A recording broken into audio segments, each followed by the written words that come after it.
Hello and welcome to our free familiarization session for the InterlinkIQ Management System software. This is the HR and Training Management module. It allows you to manage key human resources components, including departments, job descriptions, employee rosters, training records, comprehension quizzes, and specific training requirements. It also covers the onboarding process for employees, including account activation and deactivation for access control, as well as assigning user roles such as collaborator, reviewer, or approver. All documentation related to staff qualifications, training, and competency evaluations is maintained in one place to support compliance and ensure audit readiness. When setting up the HR and training management module, it is important to follow a specific order for accomplishing certain elements. The order is as follows: department, job description, employee roster, and trainees. This order must be followed due to prerequisites associated with each element. In each section of the HR and training module, you will find a summary report at the top that provides a quick overview of the section related information. For example, here in the department section, you will find a summary report that provides an overview of the department related information. This includes the total number of active and inactive departments, the number of departments not yet performed by employees, and the number of departments without any associated documents. Beneath the summary report, you will see a list of departments. Each department entry includes details such as the department name, description, and its status, whether active or inactive. To add a new department, click on the Action button and select Add New Department. This will bring up a form where you can fill in the necessary details, including the department name, description, and any supporting documents such as an organizational chart specific to that department if required. Once you have completed the form, click Save Changes. To view the details of a specific department, click on the View button. This will direct you to the department's details, including a list of employees assigned to that department. Additionally, there is a function that allows you to change the status of the department from active to inactive or vice versa.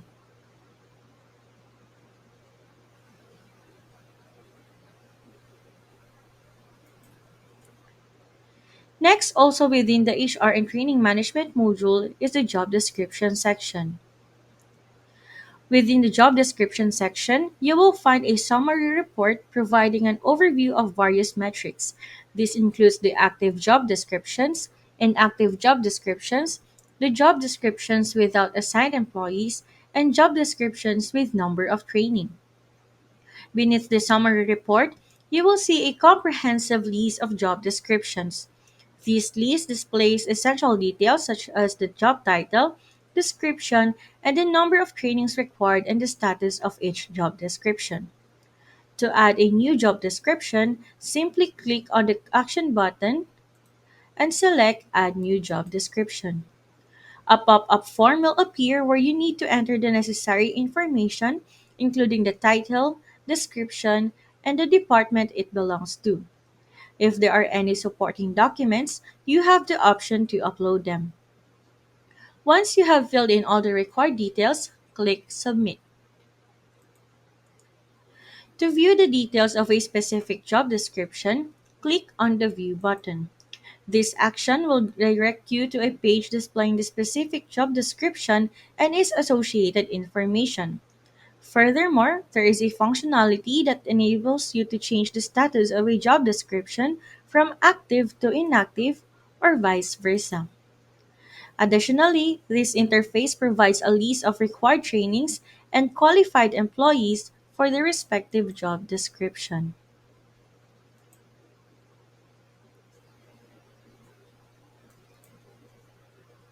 Next, under the HR and Training Management module is the Employee Roster. Within the employee roster, you will find a summary report that includes the total number of active employees, total inactive employees, current number of inactive employees, and total employee report. Below the summary, there is a list of employees displaying their last name, first name, position, email address, date hired, employment type, status, and a registered column. The registered column serves as an identifier for employees who have been invited to join your company's InterlinkIQ Enterprise account. Only invited and registered employees will have marked yes in this column. Additionally, you will find buttons labeled as active, inactive, and suspended, which provide lists of employees based on their respective status. The report button generates a summary of employment status categorized by employment type.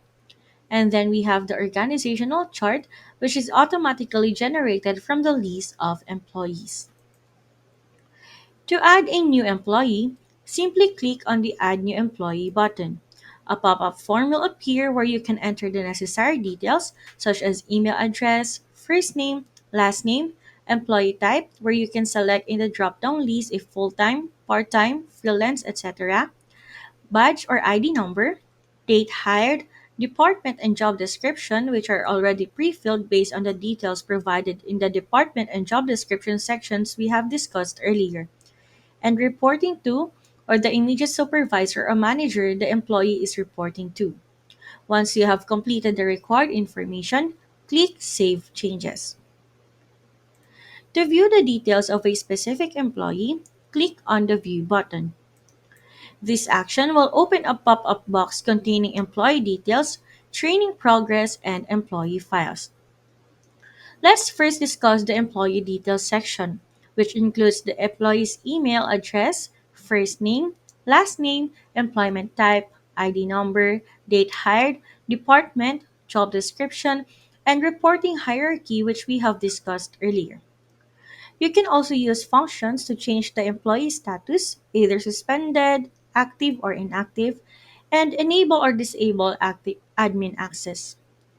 Additionally, you can resend the invitation to IIQ to the employee by simply clicking the Send Invite button, which will automatically send the invite to their email address. Or you may just copy and send them manually the invitation link. Next, let's move on to the training progress section. Here you will find a list of training courses for each employee. This list includes a description of the training, date completed, due date, status, and records. Lastly, let's explore the employee files function. This section displays files associated with the employee, including the file name, description, document date, and uploaded date. You also have the option to add new files such as certificates or employees' personal records by clicking the Add New File button and providing the necessary details. Once you have filled in the required information, click Save Changes.